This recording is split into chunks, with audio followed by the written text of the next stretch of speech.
mesmo lugar. De repente veio do céu um som como de um vento impetuoso e encheu toda a casa onde estavam assentados. E apareceram distribuídos entre eles língua como de fogo, e pousou uma sobre cada um deles. Todos ficaram cheios do Espírito Santo e passaram a falar em outras línguas, segundo o Espírito lhes concedia que falasse. Ora, estava habitando em Jerusalém judeus, homens piedosos, vindo de todas as nações debaixo do céu. Quando, pois, se fez ouvir aquela voz, afluiu a multidão, que se possuía de perplexidade, porquanto cada um os ouvia falar na sua própria língua. Estavam, pois, atônitos e se admiravam, dizendo: Vede, não são porventura galileus todos esses que aí estão falando? E como os ouvimos falar, cada um em nossa própria língua materna? Somos partos, negros, elamitas e os naturais da Mesopotâmia, Judéia, Capadócia, Ponto e Ásia, da Frígia, da Panfila, do Egito, das regiões da Líbia, nas imediações de Cirene, e romanos que aqui residem, tanto judeus como prosélitos, cretenses e arábios. Como os ouvimos falar nas nossas próprias línguas a grandeza de Deus? Todos atônicos e perplexos interpelavam uns aos outros. Que quer dizer? Que quer isso dizer? Outros, porém, zombavam, dizendo: estão embriagados. Palavra do Senhor. Oremos. Pai Celestial, nós entramos outra vez em Tua presença em oração nesse dia de hoje, bendizendo e louvando o Teu santo nome. Nós queremos, ó Pai, também ouvir a Tua palavra. É a Tua palavra que nos edifica, é a Tua palavra que nos exorta, é a Tua palavra que nos consola. E nós precisamos ouvir a Tua voz, não só ouvir, Senhor, mas também assimilar e termos diante da Tua face o firme propósito de praticarmos a Tua palavra. Nos ajude em nome de Jesus e nos conceda pelo Teu Espírito Santo compreendermos as Tuas grandezas. Assim nós oramos em nome de Jesus. Amém. Tomem assento, amados.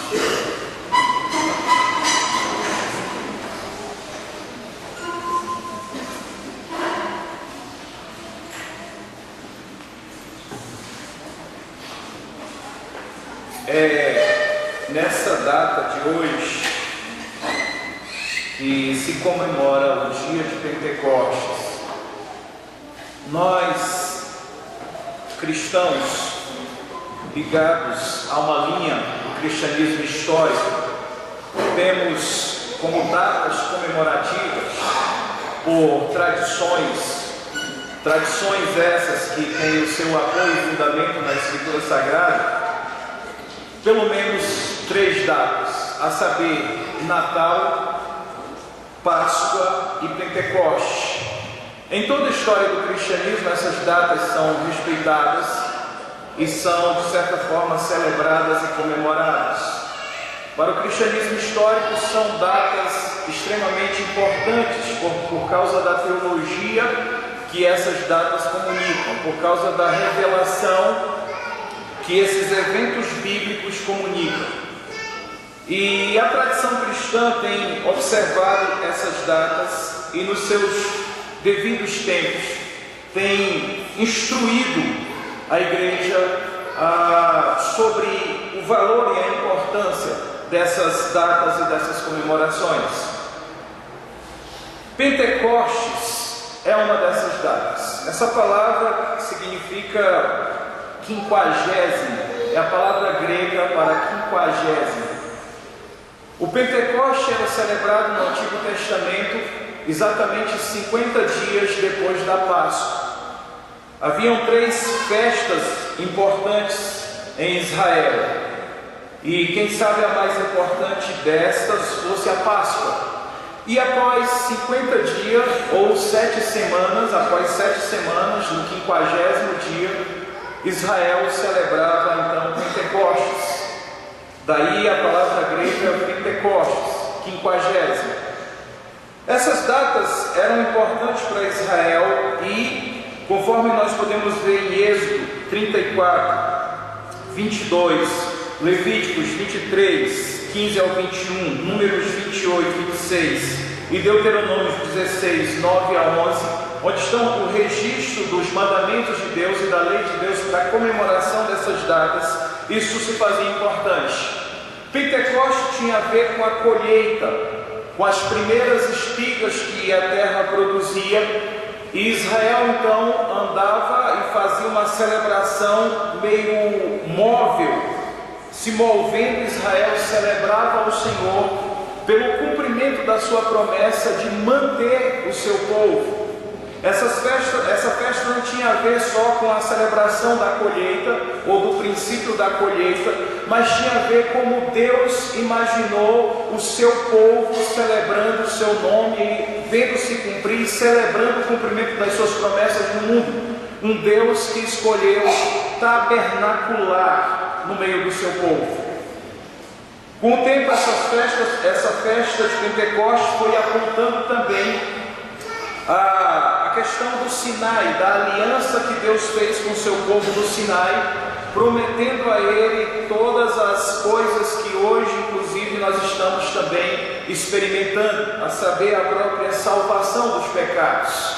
Então, a festa de Pentecostes em Israel, junto com a Páscoa, era importante nesse sentido, porque celebrava tanto a libertação do povo do cativeiro e agora estando na terra prometida, como apontava para o cumprimento da promessa de Deus que havia prometido sustentá-los naquela terra que manava leite e mel. Isso em se tratando do Antigo Testamento, nas devidas referências que eu acabo de mencionar, sendo elas Êxodo 34, 22, Levítico 23, 15 ao 21, Números 28, 26 e Deuteronômio 16, 9 a 11.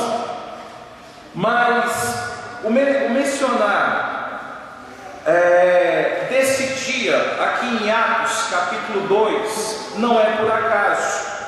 Nada, absolutamente nada que está na Bíblia está por acaso. Voltando ao texto lido, no versículo 1 do capítulo 2 de Atos, logo nas primeiras palavras, a primeira frase, ao cumprir-se o dia de Pentecostes. Esse dia está mencionado aqui para a história da igreja, ou seja, o que acontecia com o povo da aliança no Antigo Testamento é trazido à discussão aqui em Atos capítulo 2, e o autor Lucas começa dizendo, ao cumprir-se o dia de Pentecostes. Por que o Senhor teria separado justamente o dia de Pentecostes para a vinda do Espírito Santo, para manifestar o sinal da presença do Espírito Santo em sua igreja, no seu povo da aliança? Ele escolheu justamente o dia de Pentecostes porque isso tem ensinamentos importantes para nós, e não será possível cumprir aqui o objetivo de discutir com os nossos irmãos pentecostais e carismáticos o problema das línguas. Não dá para debater as discussões teológicas sobre a questão da doutrina pentecostal da segunda bênção, mas tentarei me concentrar apenas em mostrar-lhes verdades importantes para a nossa prática cristã aqui nesse texto.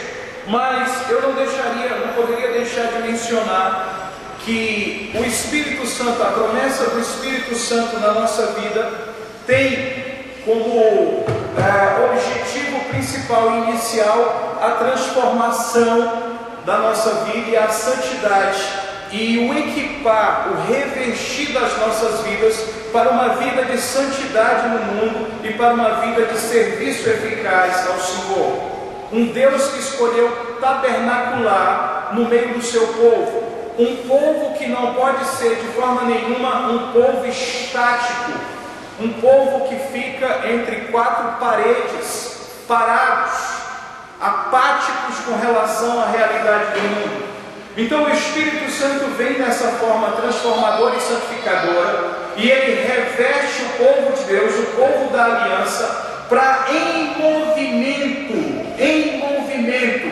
tornar visível a presença de Deus no mundo e mostrar, através de sinais práticos, todas as promessas de Deus se cumprindo na vida do povo pactual. É por isso que Deus associa e traz justamente essa manifestação no dia de Pentecostes, uma celebração da primeira colheita, como provando, mostrando, agradecendo a Deus por cumprimento da sua promessa, uma promessa de mantimento permanente do seu povo no mundo, e apontando também a celebração da aliança do que é ser povo de Deus. Como eu disse, o Espírito Santo sendo dado ao povo de Deus tem a ver inicialmente com transformação, o que nós chamaríamos de conversão. Enquanto para alguns do segmento cristão evangélico, o batismo com o Espírito Santo tem a ver com uma segunda bênção, na verdade a Bíblia está dizendo que é uma bênção única, é a bênção única da salvação. Se você der uma olhada, por exemplo, em Ezequiel capítulo 36, a partir do versículo 25 até o 27, nós vamos ver uma promessa significativa de Deus ao povo da aliança do Antigo Testamento, que tem a ver com a sua história e até o tempo escatológico da sua história, mas tem a ver diretamente com a aliança que Deus tem com o seu povo pactual, e a igreja entra nisso quando ele diz: eu vou tirar o coração de pedra de vocês e vou lhes dar um coração de carne. Eu vou dar vida a vocês e eu vou colocar em vocês o meu Espírito Santo para que vocês vivam de verdade. Então a promessa do Espírito Santo não se trata de uma segunda bênção, mas se trata de fato da conversão, de tal maneira que todo aquele que vem a Cristo, vem a Deus em aliança, recebendo ao Senhor como Salvador e faz isso de forma correta e sincera, este é imediatamente batizado com o Espírito Santo neste ato de se converter a Deus, nesse ato da conversão a Deus, de tal maneira que não existe nenhum cristão de verdade na igreja que não seja de verdade batizado com o Espírito Santo, porque esse batismo tem a ver com transformação de vida, tem a ver com mudança de caráter de um pecador sendo transformado em nova criatura ao receber Jesus como Salvador. E aqui agora o Espírito Santo passa a habitar na vida desse convertido, nesse ato da conversão. O ato da conversão, de fato, é esse batismo com o Espírito Santo, que vem e transforma esse pecador, transforma-lhe o coração e lhe dá vida de verdade em Deus. Agora, batizados com o Espírito Santo, estamos também revestidos para toda a boa obra que Ele preparou para nós, a saber, nos mover no mundo e tornar o nome de Jesus conhecido, a salvação em Deus e a sua obra pactual que cancela e perdoa todos os pecados dos homens e os prepara para a vida eterna com Ele mesmo.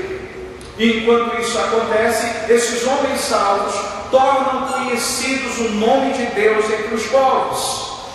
Isso é um Deus que está tabernaculando na vida do seu povo, que está em movimento na terra, cumprindo a missão de Deus no mundo.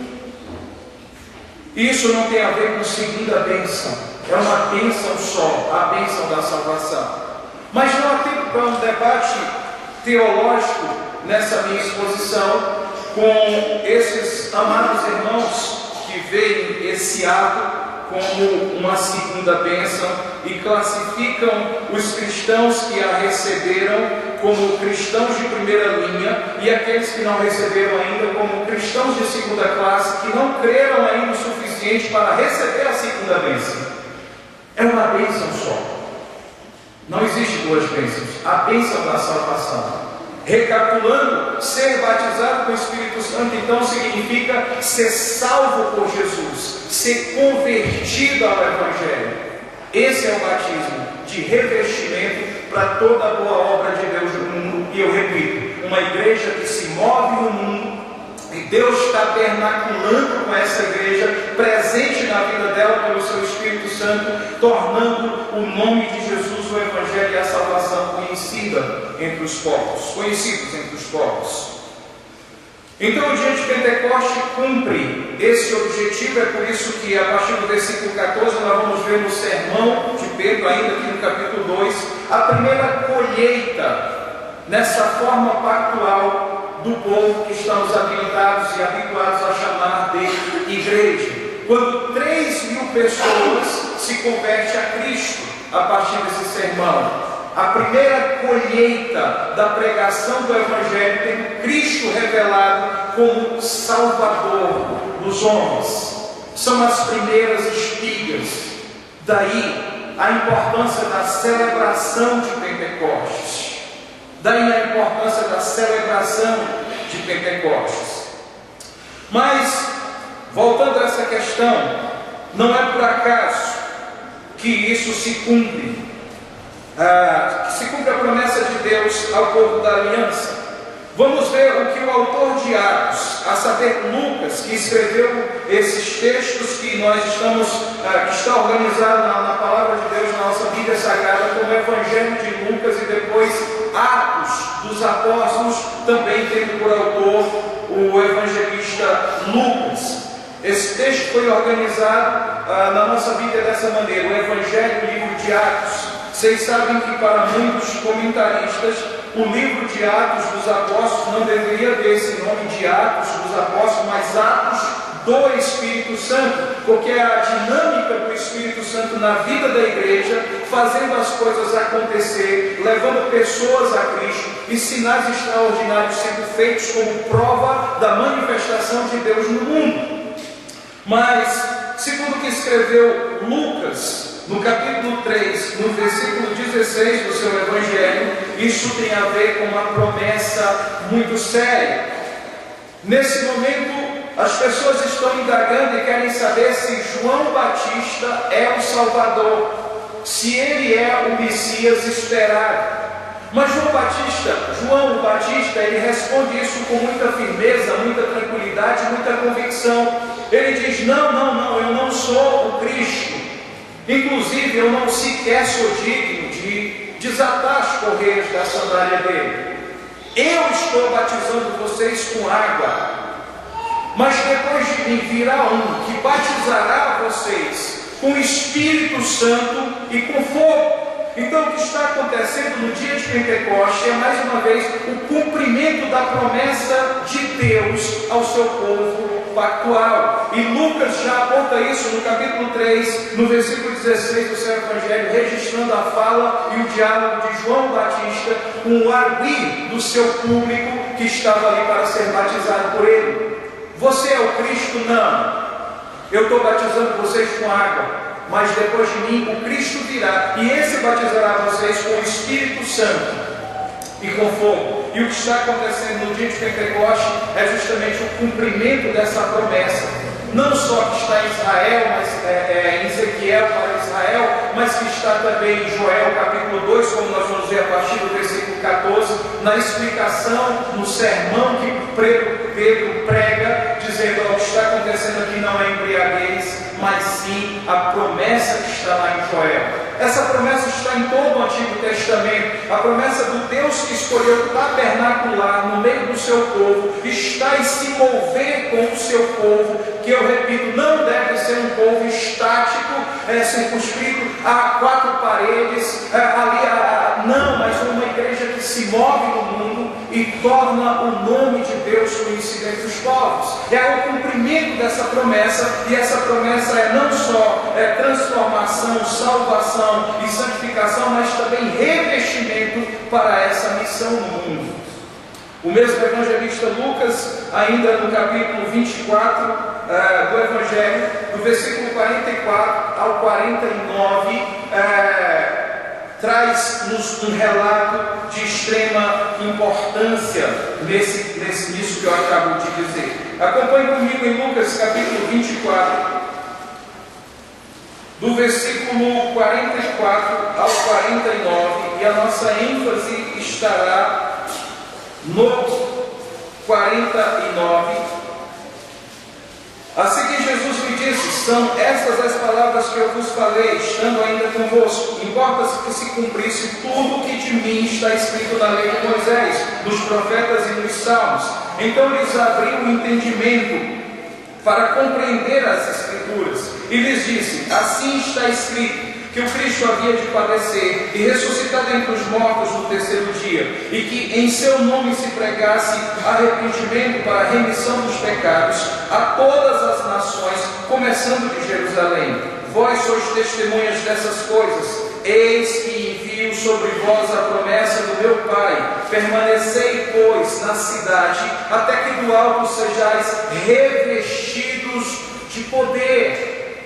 O que está acontecendo comigo, diz Jesus, segundo o registro de Lucas, é o que está prometido em toda a Escritura. É promessa para o povo de Deus, para o povo aliançado e pactuado com Deus. E agora tudo isso se cumpre segundo as promessas. E eu quero que vocês fiquem em Jerusalém, fiquem na cidade, porque eu estou abrindo o entendimento de vocês para compreender tudo isso. E agora esperem, porque essa promessa se cumprirá na totalidade.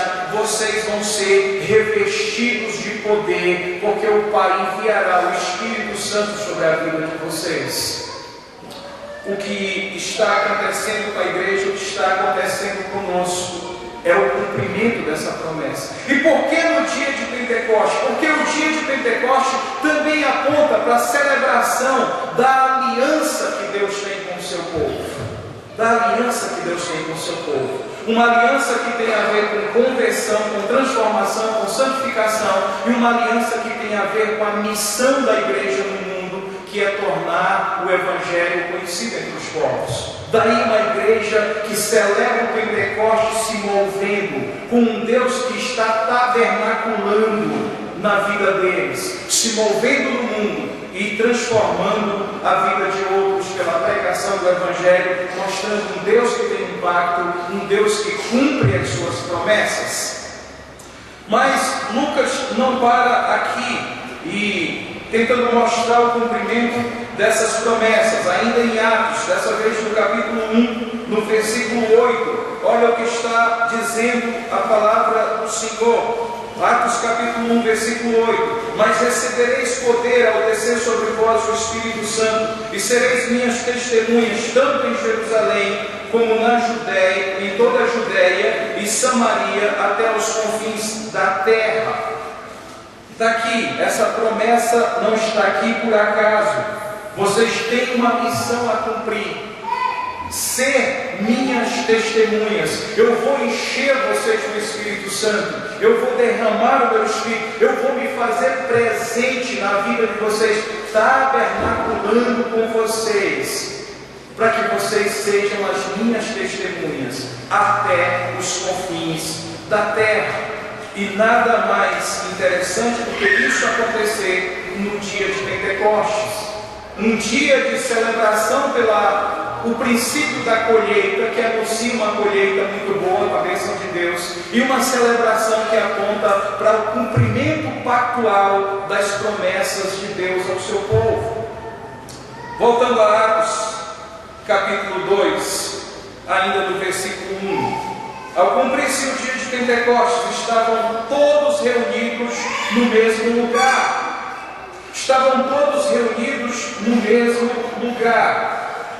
Versículo 2: de repente veio do céu um som como de um vento impetuoso, e encheu toda a casa onde estavam assentados.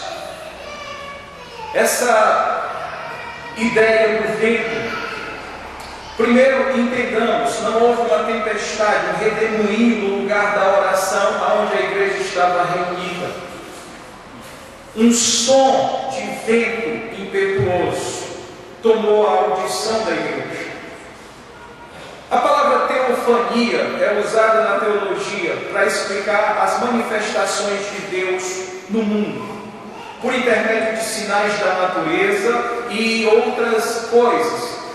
Várias palavras se derivam dessa, mas eu vou usar apenas a palavra teofania para dizer de uma manifestação de Deus como sinal visível às pessoas no mundo. E aqui o que está acontecendo é isso: o Espírito Santo se manifestando, Deus mostrando o cumprimento da sua promessa, da descida do Espírito Santo para a vida da igreja, com um sinal, com sinais. Aqui eu destacaria pelo menos 3 sinais. O primeiro deles é o som de um vento impetuoso.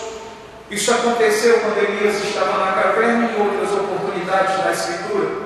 Manifestação de Deus no mundo de forma visível, um sinal visível, e eles escutam o som do vento. Talvez o Evangelho de João, no capítulo 4, nos explique um pouco disso, quando ele diz que aquele que é nascido do Espírito é como o vento, não sabe de onde vem, nem para onde vai, é totalmente guiado, e esse vento também não pode ser contido de forma nenhuma, ele assopra do jeito que quer, para onde quer, e daria esse sinal de um som de vento como impetuoso. O Espírito Santo está vindo sobre a vida de vocês, ele não pode ser contido, e ele vai levar vocês para onde ele quiser, da forma que ele quiser, e a parte de vocês é apenas ser passivos, porque vocês serão enchidos por ele. Além do som do vento, no versículo 3, apareceram também, distribuída entre eles, língua como que de fogo, pousou uma sobre cada um deles. Ficaram cheios do Espírito Santo. Ficaram cheios do Espírito Santo.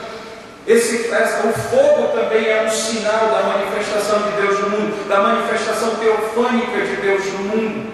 Isso aconteceu lá também com Elias na caverna. Isso aconteceu com Moisés lá no monte da sarça ardente. No próprio pacto do Sinai, o monte ardia em fogo.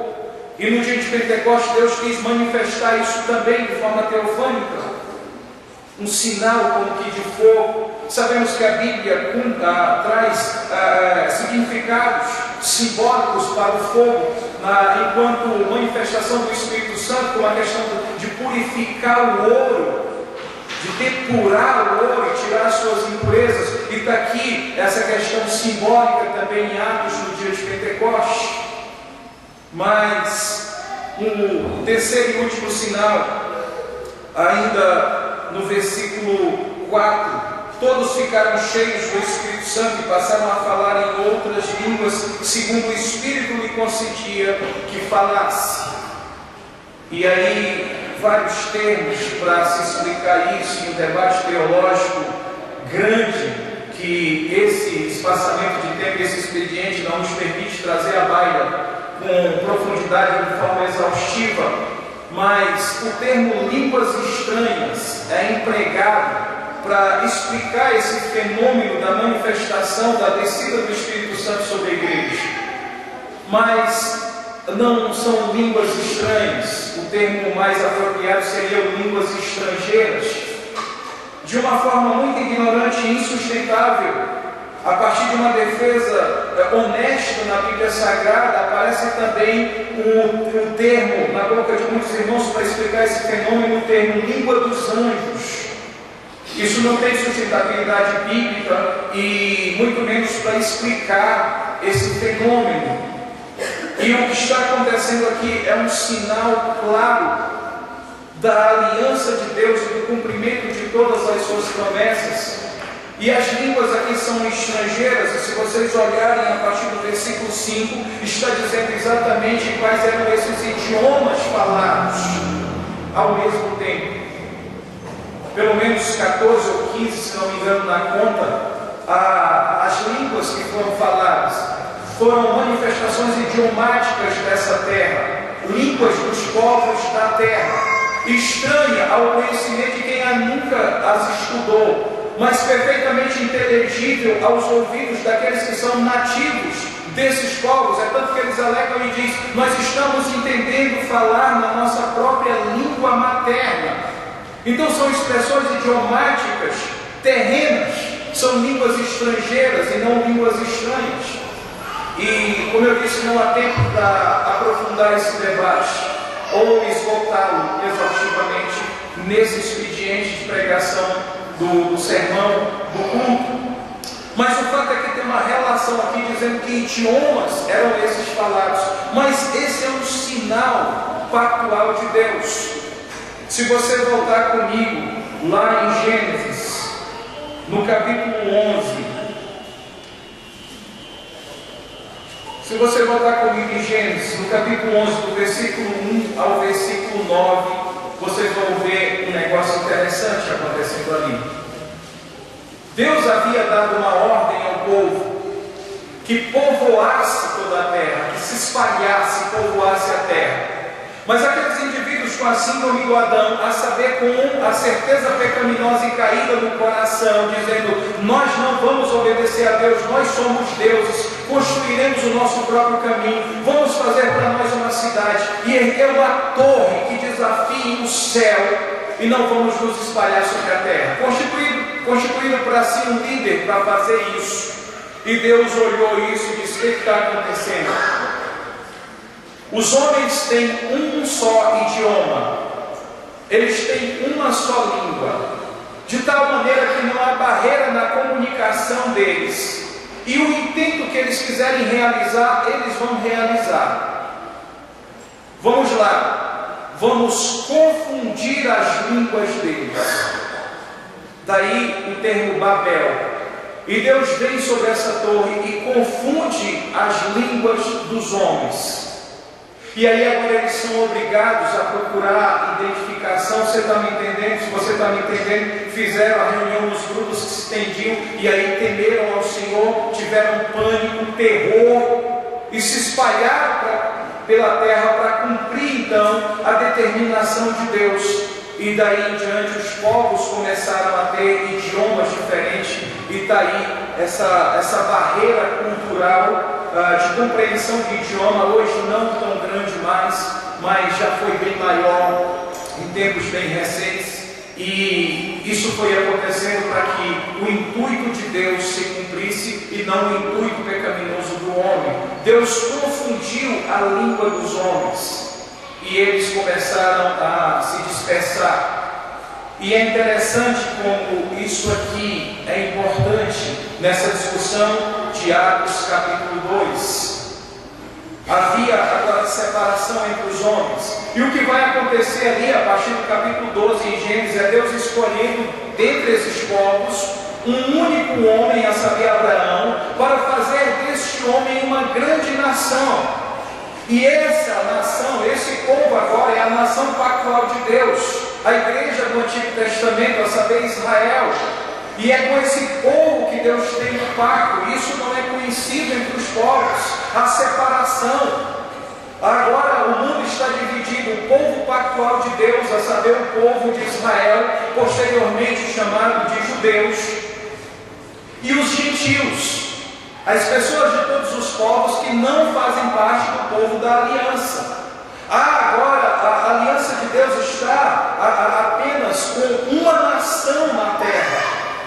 Mas a promessa de Deus a Abraão, quando ele chama Abraão, é: em ti serão benditas todas as famílias da terra. Deus havia feito uma promessa que resolveria esse problema.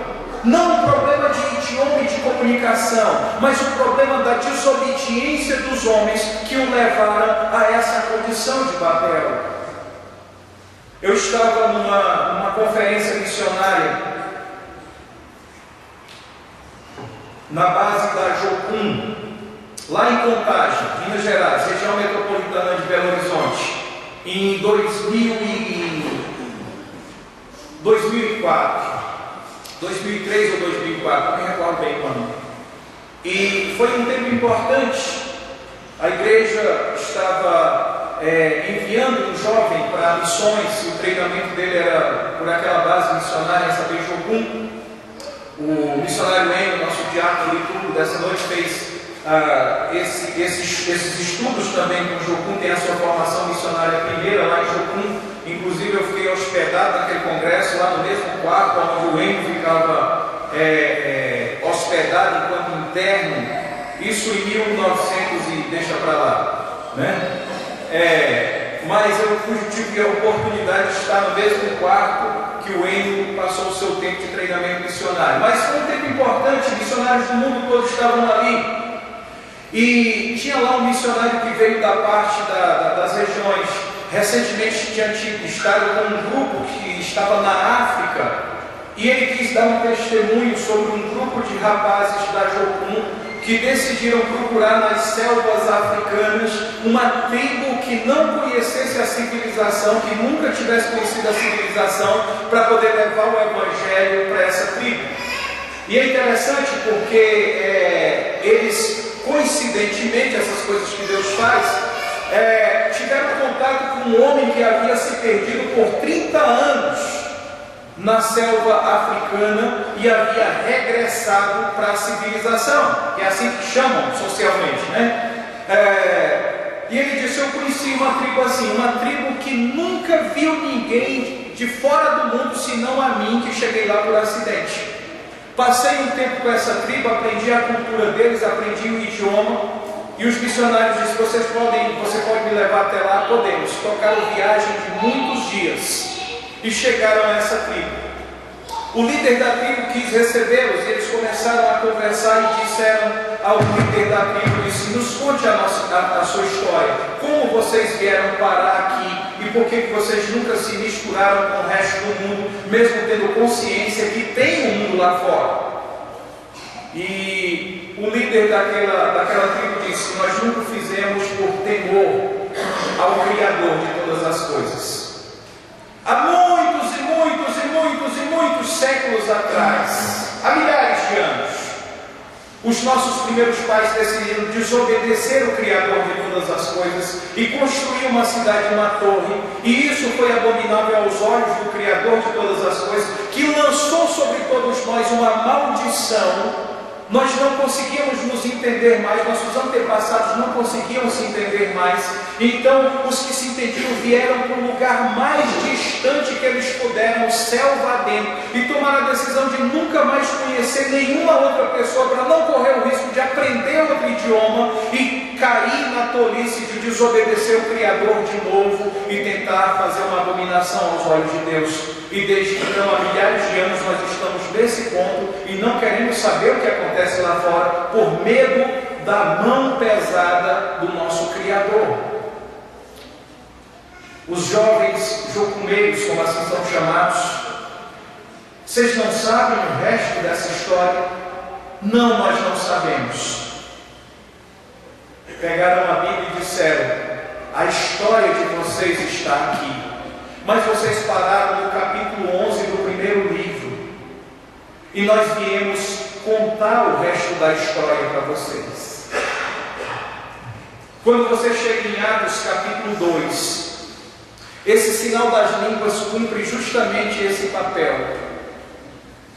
A rebeldia dos homens trouxe essa confusão. Não é só uma confusão de idioma, mas uma separação entre os povos. E o pecado desses povos os separou historicamente, no decorrer do desenvolvimento humano de Deus, de tal maneira que Deus teve que separar uma única nação para ter pacto com ela. Mas a promessa de Deus ao pai dessa nação é que todas as famílias seriam alcançadas. E quando Deus se manifesta no dia de Pentecostes, na descida do Espírito Santo, batizando a sua igreja com o Espírito Santo, Ele está dizendo: a obra de Cristo é perfeita, a promessa de Deus está cumprida. Agora todas as famílias da terra podem ser abençoadas, podem ser novamente benditas aos olhos de Deus, por intermédio da pregação do Evangelho, que vocês vão fazer, começando em Jerusalém e se espalhando até os confins da terra. E a prova que eu estou unificando todos, ou pessoas de todos os povos, novamente como meu povo, é que não há mais barreira linguística. Esse é o sinal. Houve separação das línguas por causa da rebelião em Babel, e agora não há mais separação, porque eu, em Cristo Jesus, Deus diz, estou novamente unindo os homens a Deus e os homens aos homens. Essa é a finalidade do batismo do Espírito Santo como revestimento de poder à igreja, para que a igreja possa cumprir o seu papel no mundo, tornar conhecida aos homens a reconciliação que Deus oferece, como cumprimento da sua promessa feita na lei do Senhor, nos profetas, nos salmos, nos escritos, nos evangelhos, nas epístolas.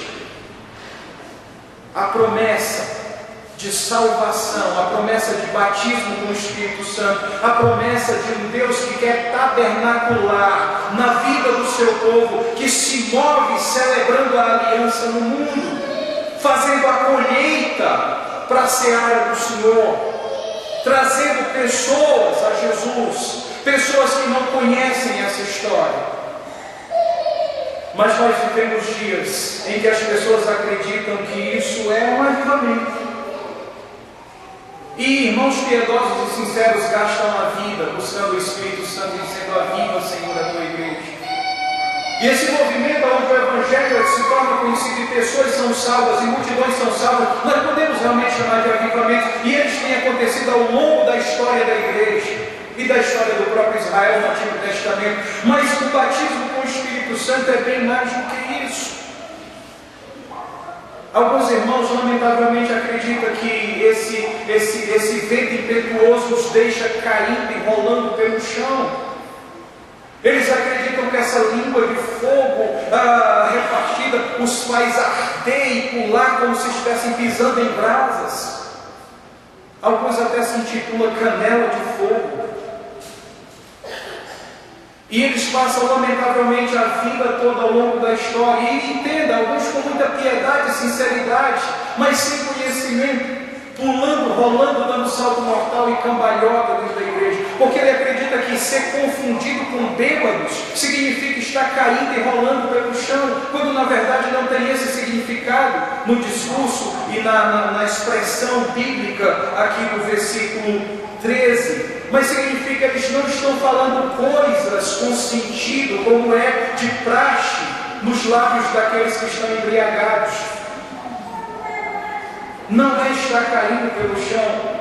E por isso vivemos tempos em que a igreja é estática e apática com relação à sua missão no mundo. E não só isso, com relação à comunhão e um relacionamento com um Deus que escolheu tabernacular no meio do seu povo.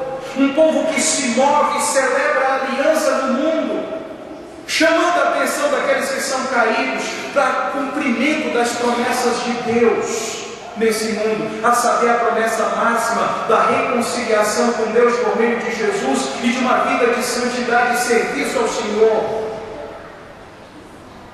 O que está acontecendo conosco? Qual é a nossa ignorância sobre já termos sido batizados com o Espírito Santo? Por que estamos vivendo então uma vida estática? Uma vida apática? Às vezes eu fico orando pela igreja e imagens horríveis vêm à minha cabeça. Imagens que já estão para comparação. Tem uns programas horrorosos na televisão, horríveis, que acho que mais blasfemam contra Deus do que qualquer coisa. Aqueles séries e filmes de zumbis. Já viram aquilo? E, querendo ou não, às vezes você contempla isso. E eu faço perguntas sobre isso, quantas pessoas estão assistindo isso. Primeiro, para entender o que os motiva. Segundo, para entender o enredo que está acontecendo ali, que eu não tenho tempo para gastar com esse tipo de tolice e falta o que fazer. Mas aqueles zumbis, essas imagens ficam na cabeça. Os zumbis andando assim, né? Coisa horrorosa, deformados, em estado de putrefação, fétidos, sem rumo e sem destino. Tudo que querem é comer, comer e comer as entranhas de alguém. Essa é uma bela ilustração para um estado terrível da igreja do nosso tempo. Um bando de zumbis sem vida, que entram domingo após domingo na igreja, comem, sem se preocupar, e voltam como zumbis para as suas vidas sem sentido. Uma vida que tem a ver só com eles mesmos e com a existência deles, sem se preocupar com mais nada. Uma zumbilândia tomou conta do evangelicalismo atual. Não há vida de Deus de fato, são cristãos deformados. Cristãos deformados no caráter, deformados na fé, deformados na forma de praticar o cristianismo, zumbis. Porém, vós o meu espírito e vivereis. Celebrem Pentecostes, uma celebração em movimento. Uma celebração em movimento. Vocês vão celebrar o Pentecostes. Aonde eu mandar vocês celebrarem o Pentecostes? Uma igreja em movimento. Não um bando de zumbis clamando por comer as entranhas de alguém. Uma vida com sentido em Deus. Porque a vida de Deus está em nós. O Espírito Santo está em nós. Santificou o nosso caráter. Transformou a nossa maneira de pensar, de ser, de sentir, de agir, de nos relacionar. Nos revestiu de poder para tornarmos o Evangelho, o nome do Senhor, conhecido no mundo.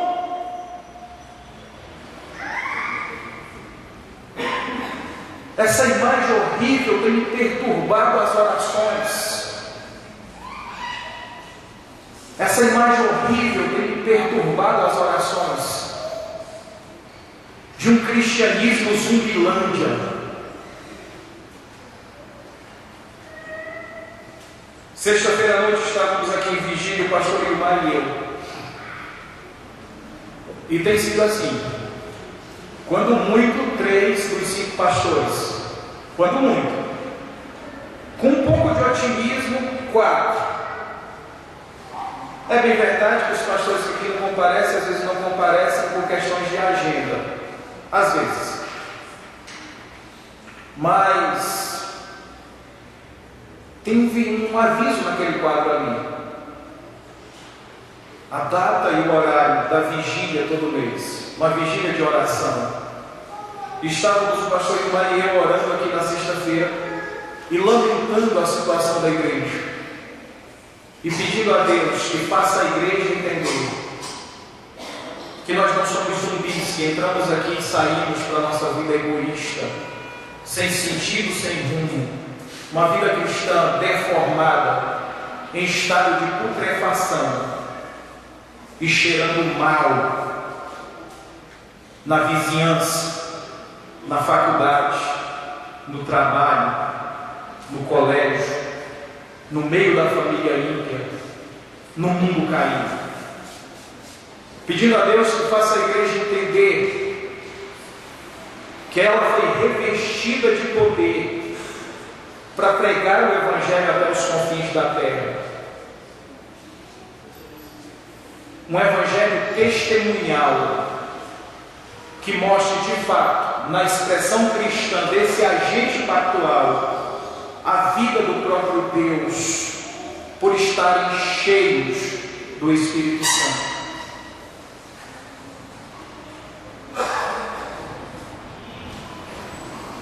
Vou sugerir ao corpo pastoral que para o ano que vem tenhamos, quem sabe, um espaço de 50 dias para nesses domingos fazermos instruções de fato expositiva sobre o que é o dia de Pentecostes. Um sermão não dá. Sobre o que é a descida do Espírito Santo e a obra do Espírito Santo na vida da igreja e na vida de cada um de nós. Quem sabe um despertar para um tempo de oração, para que a igreja alcance o antídoto e saia do estado de zumbi para um estado de vida abundante em Deus. Uma igreja celebrando se movendo e celebrando o pacto e a aliança de Deus e fazendo grandes colheitas na seara do Senhor. Por quê? Porque foi batizado no Espírito Santo, portanto, revestido de poder para ser testemunha do Senhor, testemunha do cumprimento da sua promessa, aqui e até os confins da terra. Convém a nossa cabeça.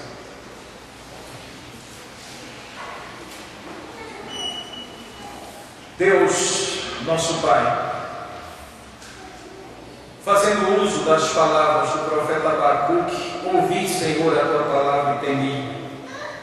Aviva, Senhor, a tua obra, aviva a tua igreja. E no decorrer dos tempos e dos anos, faz conhecido esse avivamento. Nos desperta, Senhor, para uma vida cristã, uma vida sobre a eficácia de Pentecostes, uma vida de fato cheia do Espírito Santo, uma vida onde a promessa do Senhor se torna visível pelo sinal claro do comportamento dessa igreja, que mostra uma sensibilidade à condução do Espírito Santo que não pode ser contido e assopra para onde quer.